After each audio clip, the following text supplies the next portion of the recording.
Halo sahabat Kismis, mudah-mudahan semuanya dalam keadaan sehat. Terima kasih buat yang sudah subscribe dan setia dengerin kita. Kali ini kita dapat kiriman cerita misteri dari sahabat Kismis, yaitu Rara, tentang cerita masa kecilnya. Langsung aja kita dengerin ceritanya. Halo teman-teman Kismis. Sebelumnya perkenalkan, aku Rara, usia sekarang 25 tahun, dan saat ini bekerja di sebuah instansi swasta di salah satu kota kecil di Jawa Barat. Pengalaman seram ini aku alami saat duduk di bangku sekolah dasar. Dulu aku dan ibuku tinggal satu rumah di rumah kakek dan nenekku, karena ibuku belum memiliki rumah sendiri saat itu, dan ayahku masih bekerja di luar kota. Rumah kakek dan nenekku berada di sebuah perkampungan yang dimana di kampung itu hanya ada sedikit penduduk dan didominasi oleh kebun-kebun, hutan, dan pesawahan. Di kampungku hanya ada satu jalan utama, yang itu pun hanya sebuah jalan kampung yang sempit dan sulit jika dilewati oleh mobil dan motor sekaligus. Jika kebetulan berpapasan, maka salah satunya harus berhenti dan memberi jalan. Posisi rumah saat itu tidak terletak langsung di pinggir jalan utama tersebut, melainkan harus masuk lagi ke jalan setapak kecil yang hanya bisa dilalui dengan berjalan kaki dan sepeda motor saja. Itu pun rumah kakekku adalah satu-satunya rumah yang terletak di ujung jalan setapak itu, yang hanya dikelilingi hutan dan sawah tanpa ada tetangga satupun. Adapun rumahnya jauh di seberang sawah. Dulu di kampungku sangat sering dilanda kekeringan jika melewati musim kemarau yang panjang. Itu menyebabkan sumur katrol di rumahku sering kering dan mengharuskan aku dan keluargaku untuk mandi dan mencuci di sumur lain yang lebih awet airnya, karena di sumur yang lain itu jarang dipakai dan terletak di mata air dekat sawah di sekitar rumah. Kami menyebutnya sumur sawah. Kejadian seram ini terjadi di suatu musim kemarau pada tahun itu. Lumayan panjang hingga membuat sumur katrol di rumahku mengering. Akhirnya setiap hari kami mandi dan mencuci di sumur sawah. Tidak ada hal aneh yang terjadi karena kami sudah terbiasa melakukannya.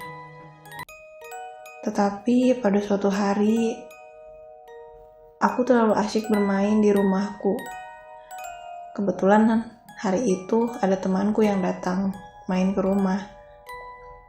Aku sangat senang hari itu karena jarang sekali temanku main di rumahku. Hingga aku pun lupa waktu.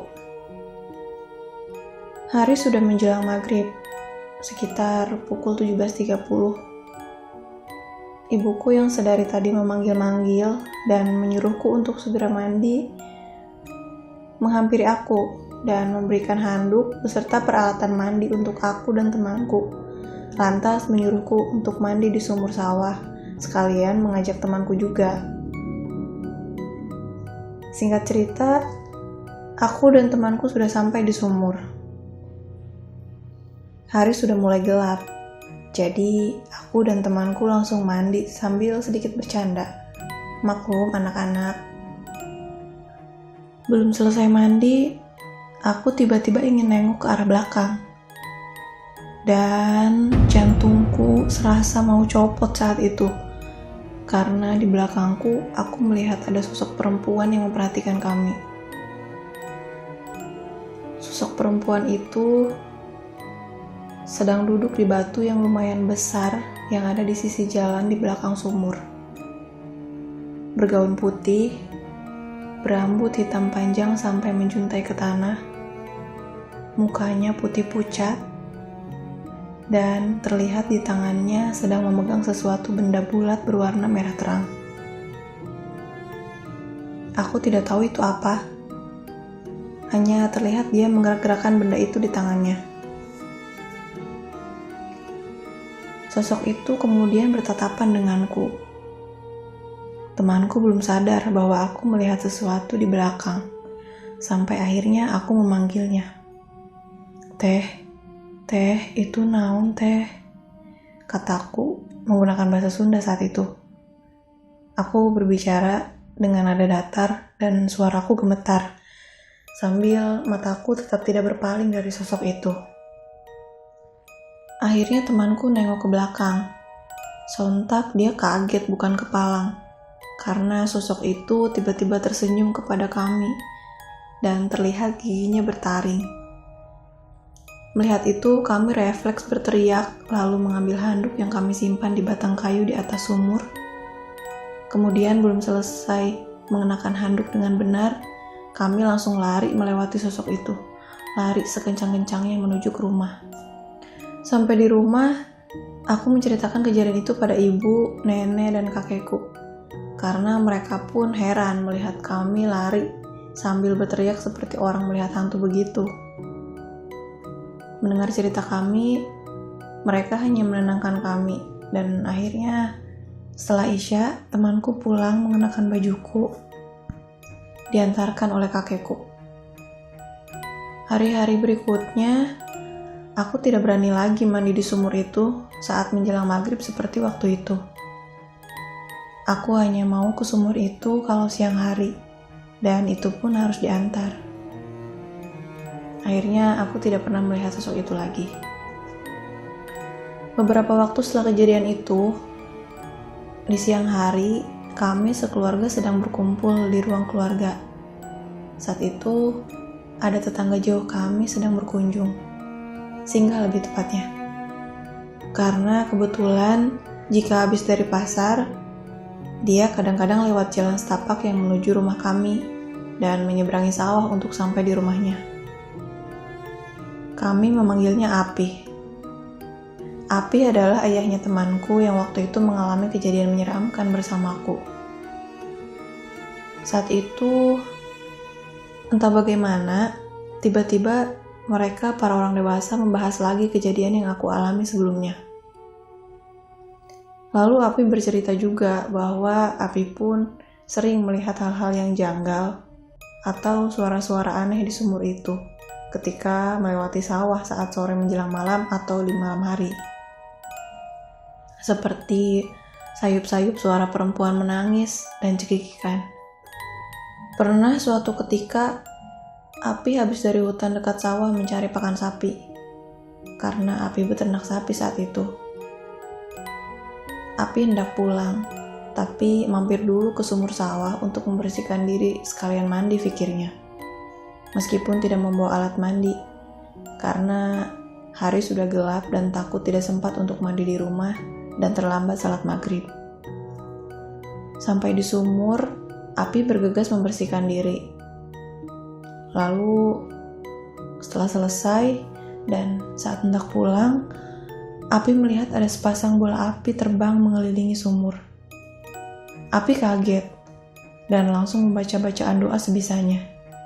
Sampai akhirnya sepasang bola api itu terbang menjauh ke dalam hutan. Api segera naik dan bergegas pulang. Mendengar cerita Api, kemudian nenek dan kakekku pun ikut menambahkan bahwa mereka pun pernah beberapa kali seperti melihat obor terbang di dekat sumur saat mereka melewati sumur sepulang dari ladang. Oh iya, obor itu penerangan di zaman dulu yang terbuat dari seikat daun kelapa kering yang dibakar. Mendengar cerita-cerita itu, aku semakin takut dan tidak berani ke sumur sawah sendirian. Untunglah setelah aku masuk SMP, nenek dan kakekku membangun rumah di pinggir jalan utama. Dan di tempat rumah yang baru dibangun, mata airnya lumayan bisa bertahan lama saat musim kemarau. Meskipun begitu, kejadian seram yang aku alami dulu tidak pernah hilang dari ingatanku sampai saat ini. Makanya aku bisa menceritakan ini kembali kepada kisah misteri dan teman-teman semua. Terima kasih sudah mendengarkan, dan semoga yang mendengarkan terhibur dengan ceritaku. Nah, itulah cerita misteri dari sahabat kita Rara, dan ternyata serem juga ya ceritanya. Terima kasih buat Rara yang udah ngirimin ceritanya, dan buat teman-teman yang punya cerita horor atau misteri dan ingin membagikan ceritanya bersama kita, silahkan bisa langsung DM di Instagram atau lewat email kita yang ada di deskripsi. Dan tetap pantengin channel kita, serta tunggu cerita selanjutnya.